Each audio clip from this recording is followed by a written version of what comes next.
J'ai signé les papiers du divorce avec des mains qui tremblaient de façon incontrôlable, observant mon mari, mon amour, s'éloigner avec nos 2 enfants. Derrière lui, sa mère, Monique, se tenait droite, arborant un sourire triomphant, comme si elle venait de gagner au loto. Elle avait enfin obtenu ce qu'elle désirait plus que tout. Mais 3 ans plus tard, lorsque la vérité a éclaté, elle n'a pas seulement mis fin à sa vie. Elle a anéanti son empire, sa santé mentale, et tout ce qu'il avait jamais chéri. À ce moment-là, j'avais déjà décidé que je n'avais plus besoin d'aucun d'entre eux. Avant de plonger dans les méandres de mon histoire, faites-moi une faveur, abonnez-vous et activez les notifications. Croyez-moi, vous voudrez connaître la fin de cette histoire et laisser un commentaire pour me dire, avez-vous déjà été faussement accusé de quelque chose que vous n'avez pas fait? Quelqu'un n'a-t-il déjà détruit votre vie en souriant? Allons-y, car ça va devenir sombre, vraiment très sombre. Vous savez, on dit que le mariage, c'est 2 personnes qui ne font qu'une, mais personne ne vous prévient de ce qui se passe lorsqu'une 3e personne décide de vous déchirer. Pour moi, cette personne était ma belle-mère, et elle ne voulait pas seulement nous séparer. Elle voulait me détruire complètement, me réduire en cendres. Laissez-moi vous ramener 8 ans en arrière. J'avais 30 ans, je dirigeais ma propre agence de design d'intérieur et je venais de décrocher un contrat pour réaménager un hôtel de charme dans le Val-de-Loire. C'est là que je l'ai rencontré. Lucas Dubois, milliardaire de la tech, autodidacte, brillant, et honnêtement, l'homme le plus charmant que j'ai jamais rencontré. Il n'était pas un de ses héritiers. Il avait bâti sa société de logiciels à partir de rien. Et je respectais ça. Notre connexion a été instantanée, une évidence. 6 mois plus tard, nous étions mariés.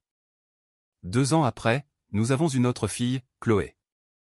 3 ans plus tard, notre fils, Léo. La vie était parfaite. Du moins, c'est ce que je croyais. Mais dès le premier jour, sa mère, Monique Dubois, a clairement fait savoir que je n'étais pas ce qu'elle avait imaginé pour son précieux fils. Elle ne l'a jamais dit directement, bien sûr.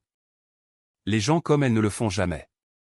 C'était toujours de petites remarques, de petites piques enveloppées dans une fausse sollicitude.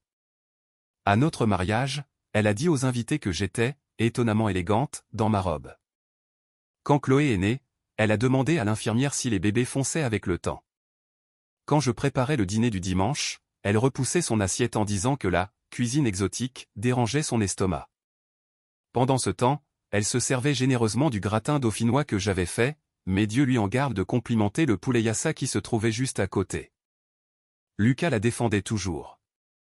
C'est juste sa façon d'être, disait-il. Elle est d'une autre génération. J'ai tout avalé. J'ai souri. J'ai joué la belle-fille parfaite parce que j'aimais mon mari et j'aimais nos enfants. Je pensais que si je continuais à être gentille, à faire mes preuves, elle finirait par m'accepter. J'étais si stupide. Les choses ont commencé à changer lorsque j'ai décroché le plus gros projet de ma carrière, une chaîne d'hôtels de luxe voulait que je réaménage 15 établissements à travers la France, notamment des villages de Provence et de Normandie. C'était un contrat de 40 millions d'euros. Mon associé, Antoine, que je connaissais depuis l'université, et moi dirigions le projet ensemble. Antoine était comme un frère pour moi. Il était gai, heureux en mariage avec son mari, et avait 3 enfants adoptés. Il n'y avait rien de romantique entre nous. Il n'y en avait jamais eu. Il n'y en aurait jamais. Mais cela n'avait aucune importance pour Monique. Le projet exigeait des nuits tardives, des dîners d'affaires, des voyages dans différentes villes pour des présentations. Lucas savait tout cela. Il connaissait Antoine. Il était venu chez eux pour des barbecues, avait joué avec leurs enfants. Mais lentement, j'ai commencé à remarquer des changements. Lucas me demandait où j'avais été, avec qui, à quelle heure j'étais rentré. Son ton était différent, suspicieux, froid. Je le surprenais à parcourir mon téléphone la nuit, quand il pensait que je dormais. Puis les enfants ont commencé à agir étrangement. Chloé, qui avait 7 ans à l'époque, m'a demandé un jour, « Maman, pourquoi tu n'aimes plus papa ?» J'étais sous le choc. Je l'ai assise et lui ai demandé d'où lui venait cette idée. Elle a baissé les yeux vers ses petites mains et a murmuré, « C'est mamie qui l'a dit. » C'est là que j'ai su que quelque chose n'allait vraiment pas. Ce que j'ignorais, c'est que Monique mettait en œuvre un plan depuis des mois. Elle s'était liée d'amitié avec Antoine, l'invitant à des dîners de famille lorsque je voyageais pour le travail. Elle le faisait boire et prenait des photos de lui avec des femmes qu'elle avait engagées. Puis elle utilisait des technologies d'IA pour photoshopper mon visage sur ses photos. Elle a créé de faux comptes de messagerie à mon nom. Elle a envoyé des messages au téléphone d'Antoine qui ressemblaient à des lettres d'amour de ma part. Elle a engagé un détective privé, non pas pour découvrir la vérité, mais pour créer des mensonges. Elle a fait imprimer de fausses factures d'hôtel, de faux relevés bancaires montrant des retraits d'espèces que je n'avais jamais faits. Elle a même créé des vidéos deepfake de moi entrant dans des hôtels avec Antoine. Et Lucas a cru chaque mot. Le soir où ma vie s'est terminée, Lucas m'a invité à un dîner de famille dans la maison de campagne de sa mère. J'ai trouvé ça étrange, mais j'y suis allé. Quand je suis entré dans la salle à manger, toute sa famille était là, son frère, sa sœur, ses tantes et oncles. Et là, en bout de table, était assise Monique, avec un ordinateur portable ouvert devant elle. « Nous devons parler de ta liaison », a dit froidement Lucas. J'ai ri. J'ai vraiment ri parce que je pensais que c'était une sorte de mauvaise blague. Mais alors Monique a lancé le diaporama. Photo après photo de moi et Antoine. Sauf que ce n'était pas vraiment moi. C'était mon visage sur le corps de quelqu'un d'autre. Des vidéos de moi entrant dans des hôtels, des relevés bancaires, des SMS. Tout semblait si réel. Je n'arrêtais pas de dire, ce n'est pas réel. C'est un montage. Lucas, tu me connais. Tu sais que je ne ferai jamais ça. Mais il ne voulait pas écouter. Il ne voulait même pas me regarder. Puis Monique a fait quelque chose que je ne pardonnerai jamais. Elle a fait entrer mes enfants dans la salle à manger. Chloé et Léo, tous deux en pyjama, confus et effrayés. Et Lucas les a regardés et a dit, « Demandez à votre mère pourquoi elle nous ment. » Chloé s'est mise à pleurer. Léo s'est caché derrière sa grand-mère. Et je suis resté là, figé, regardant mon monde entier s'effondrer. « Dis-leur la vérité », a exigé Lucas. « Avoue ce que tu as fait. » « Je n'ai rien fait. » ai-je crié. « Lucas, s'il te plaît. C'est de la folie. Appelle Antoine. Appelle son mari. Ils te le diront. » « Je l'ai déjà appelé, » a dit Lucas. Il a tout avoué. C'était un mensonge. J'ai découvert plus tard que Monique avait payé Antoine 500 000 € pour qu'il disparaisse et se taise. Elle avait menacé de détruire son entreprise et sa famille s'il disait quoi que ce soit. Le frère de Lucas m'a attrapé le bras et m'a traîné physiquement hors de la maison. Ma maison, le foyer où j'avais élevé mes bébés. Il a jeté mes affaires sur la pelouse devant, pendant que les voisins regardaient. Monique se tenait sur le seuil, tenant mes enfants. Et je le jure devant Dieu, elle souriait. Les papiers du divorce ont été déposés du jour au lendemain. Monique avait des relations partout, y compris dans la famille du juge assigné à notre affaire. Je n'avais aucune chance. Lucas a obtenu la garde exclusive. On m'a accordé un droit de visite supervisé de 2 heures par semaine. 2 heures avec mes propres enfants. La première visite a été le pire jour de ma vie. Chloé ne voulait même pas me regarder. Quand j'ai essayé de la serrer dans mes bras, elle m'a repoussé et a dit, « Tu n'es plus ma vraie maman. » Léo s'est fait pipi dessus quand j'ai tendu la main vers lui. La superviseure a écrit dans son rapport que les enfants étaient traumatisés par la présence de la mère. Mon entreprise s'est effondrée. Antoine a abandonné notre projet et m'a reproché d'avoir ruiné sa réputation. Les clients ont annulé les contrats les uns après les autres. Les amis de Monique ont lancé une campagne sur les réseaux sociaux, me traitant de briseuse de ménage, d'infidèle, de femme qui avait abandonné sa famille pour des désirs égoïstes. Même ma propre mère m'a appelé un soir et m'a demandé, « L'as-tu vraiment fait ? Parce que je ne peux pas te défendre si c'est le cas. » J'ai tout perdu. Ma maison, mes économies, ma réputation, ma carrière, mes enfants, tout. J'ai emménagé dans un minuscule studio dans un quartier mal famé. Je n'avais pas les moyens de payer un avocat pour faire appel de la décision de garde. Je cumulais 3 emplois juste pour payer le loyer et financer les visites supervisées que mes enfants détestaient. Il y a eu des jours sombres, vraiment très sombres. J'ai écrit des lettres d'adieu à Chloé et Léo. Je me suis tenu sur le balcon de mon appartement à 3 heures du matin, regardant la rue en contrebas, pensant à quel point il serait facile de mettre fin à la douleur.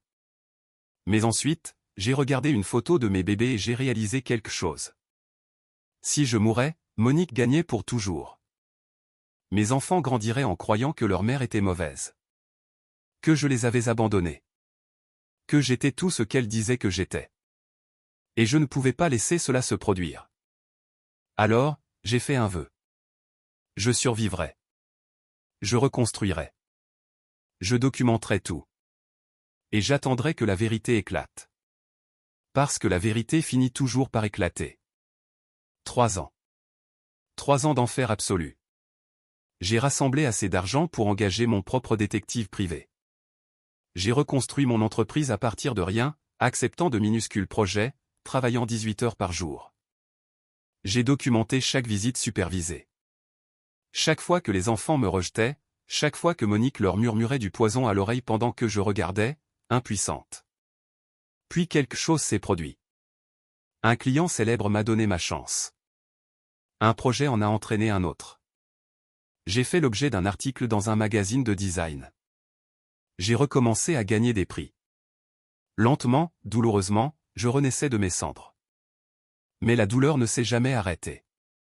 Chloé avait 10 ans maintenant, et lors d'une audience au tribunal, elle a dit au juge qu'elle ne voulait plus jamais me voir. Lucas s'était fiancé à une femme blanche. Surprise, surprise. Sa mère l'avait choisi, et elle était enceinte. Il se construisait une toute nouvelle famille pendant que je me battais encore pour des bribes de temps avec les enfants que j'avais mis au monde. Puis tout a changé. Le mariage d'Antoine s'est effondré. Son mari a trouvé la preuve du paiement de 500 000 € de Monique. Consumé par la culpabilité et confronté au divorce, Antoine a finalement parlé.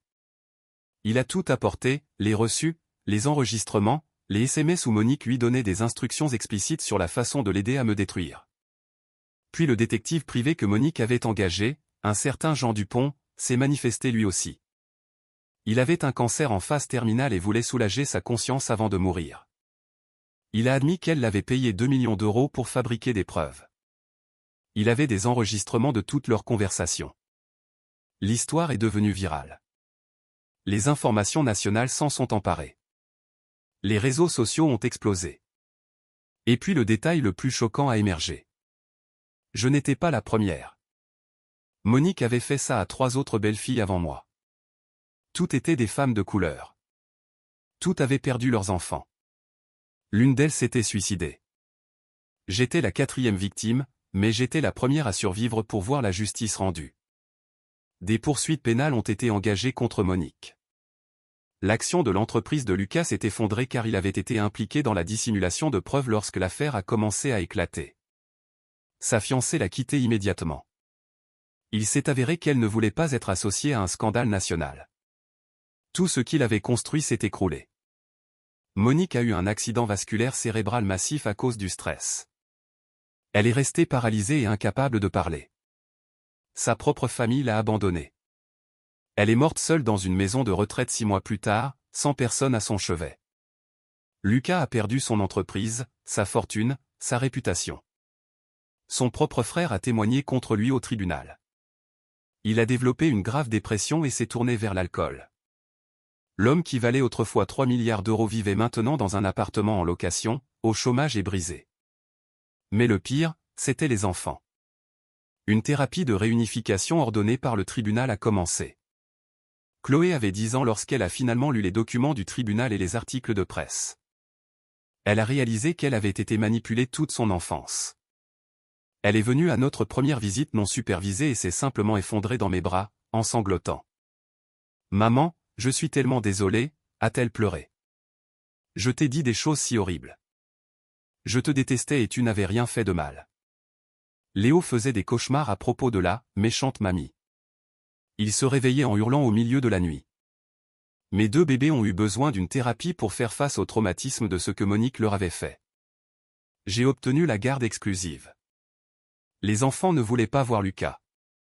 Leur confiance en lui était complètement détruite.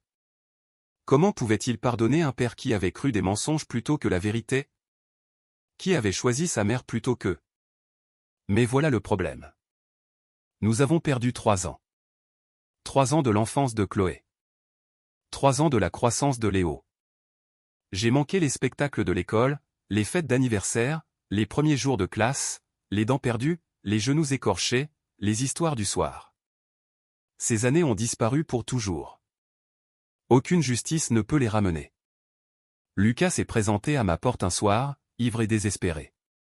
Il est tombé à genoux sur mon porche, me suppliant de lui pardonner, me suppliant de le reprendre, menaçant de se suicider si je ne lui donnais pas une autre chance. J'ai appelé la police. J'ai obtenu une ordonnance restrictive. Et je l'ai regardé droit dans les yeux et j'ai dit, « Tu n'as pas seulement brisé mon cœur, Lucas. Tu as brisé l'âme de nos enfants. Tu as choisi de croire un mensonge parce que c'était plus facile que de me défendre. Tu vivras avec ça pour le reste de ta vie. Maintenant, quitte ma propriété. » Je ne l'ai jamais revu. Aujourd'hui, 5 ans après le début de ce cauchemar, mon entreprise est un empire international. Je conçois des propriétés dans 12 pays. Chloé a maintenant 15 ans, c'est une élève brillante qui veut devenir avocate pour aider d'autres enfants dans des batailles pour la garde. Léo a 13 ans, il suit une thérapie, mais il devient plus fort chaque jour. Nous guérissons lentement, mais nous guérissons. J'ai créé une fondation pour les mères faussement accusées. 12 femmes se sont manifestées avec des histoires similaires, pas toutes impliquant Monique, mais impliquant d'autres personnes qui avaient utilisé le système judiciaire familial comme une arme contre des parents innocents. Nous nous battons pour changer les lois, pour que l'aliénation parentale soit reconnue comme une forme de maltraitance. Je ne me suis jamais remarié. Je ne pense pas que je le ferai un jour. La confiance a tout simplement disparu. Mais j'ai trouvé la paix dans mon travail, dans mes enfants, dans ma mission. Et puis, 2 ans après la mort de Monique, j'ai reçu une lettre de l'avocat de sa succession. Elle m'avait tout légué. 47 millions d'euros et une lettre de confession qui expliquait tout. Son mari, le père de Lucas, l'avait quitté pour une femme noire 30 ans plus tôt.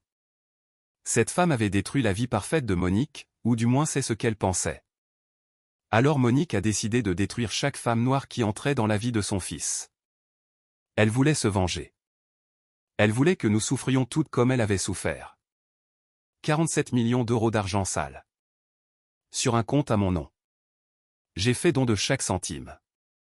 Chaque centime à des organisations luttant contre l'aliénation parentale, soutenant les parents faussement accusés et aidant les enfants à guérir des traumatismes familiaux. Je ne voulais pas de son argent. Je ne voulais rien qui vienne d'elle. Je voulais que son héritage soit celui-ci, elle a essayé de me détruire et a échoué. La haine, l'amertume et le racisme ont empoisonné son âme jusqu'à ce qu'il ne reste plus rien. Et que malgré tout ce qu'elle a fait, j'ai survécu. Mes enfants ont survécu. Et nous utilisons notre histoire pour aider les autres à survivre aussi. Voilà mon histoire. 3 ans d'enfer absolu, mais je m'en suis sorti. Et si vous traversez quelque chose de similaire en ce moment, de fausses accusations, de l'aliénation parentale, des beaux-parents toxiques qui veulent vous détruire, sachez ceci. Documentez tout. Faites confiance à votre vérité et n'abandonnez surtout pas. Vos enfants connaîtront la vérité un jour. Les personnes qui vous ont abandonné verront qu'elles avaient tort et vous survivrez à cela. Laissez un commentaire pour me dire, aurais-je dû garder ces 47 millions d'euros? L'auriez-vous fait? Et si cette histoire vous a secoué, si elle vous a fait ressentir quelque chose, s'il vous plaît, partagez-la. Quelqu'un, quelque part, a besoin d'entendre ça en ce moment. Abonnez-vous, car je partage d'autres histoires vraies comme celle-ci chaque semaine. N'oubliez pas, ils peuvent vous prendre votre présent, mais ils ne peuvent pas vous prendre votre avenir, à moins que vous ne les laissiez faire. Restez fort. Continuez à vous battre. La vérité finit toujours par triompher. Merci d'avoir écouté mon histoire. On se retrouve à la prochaine.